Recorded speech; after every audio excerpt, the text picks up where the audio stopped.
Updating you now on that massive manhunt in northern Illinois for 3 suspects in the killing of a veteran police officer, Charles Joseph Glinowitz. We just got an update from authorities on the ground moments ago.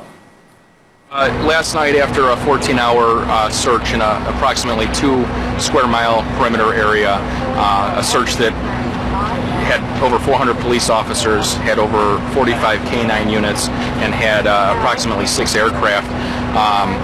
It was extensively searched, that grid area. So after 14 hours, after not locating the suspects, the perimeter was released.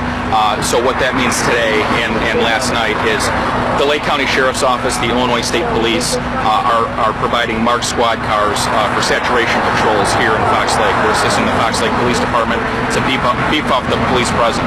And that's for 2 reasons. That's, we're looking for suspicious activity, we're looking for the offenders, and we want the Fox Lake community to know we're out here, they're safe, and we're keeping an eye on them as well.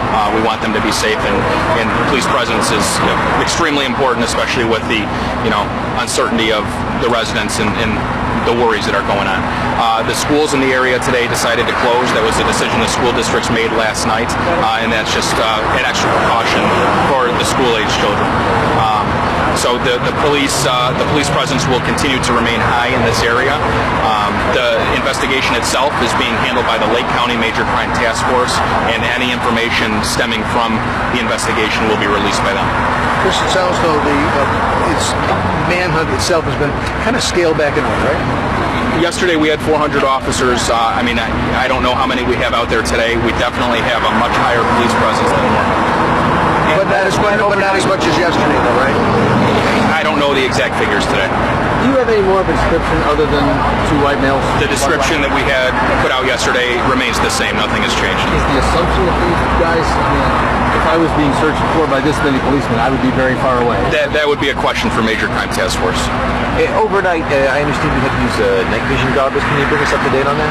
I don't know the techniques used by the aircraft and the personnel on the ground. Are there any precautions being taken? I know it's going to be 90 degrees. Again, we heard about heat exhaustion for some officers. Can you talk a little bit about that? Obviously, this is an emotional search and for a lot of people, but what about some of the physical things that might be done?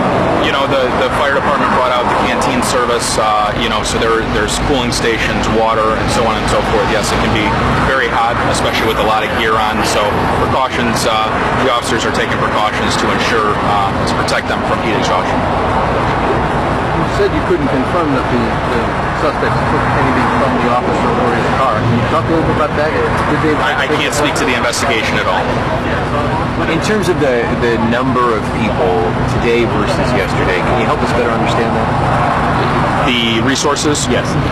Yes. So yesterday, it was an exhaustive search over a specific perimeter area that had been established following the radio traffic, which we spoke of yesterday. After 14 hours of fine-tuned combing through that area, that perimeter was released. The individuals were not located within that perimeter. So that broadens the search, but that's why we've increased and beefed up the police presence. So you're confident that they were not in those 2 square miles, and that's why, again, sort of looking for other options? They weren't located in there, yes. Any video available, do you know? That would be a question for Major Crime. What are you really saying to residents? There's a level of nervousness. Obviously, there's going to be nervousness throughout the community in a situation like this, and that's why we're here. We're here, and that's why we have so many marked units in the area. We want the community to know we're out here, we're keeping them safe, we're here to protect them, and anything that they see that's suspicious, out of the ordinary, they need to call in. Can you just, I know you said this already, but those marked units, how many do you have out here? Or I don't have the specific number, but I can tell you it's a significant amount higher than normally would be concentrated in this area. We will have more on the Fox Lake manhunt ahead here on the rundown. Plus, the county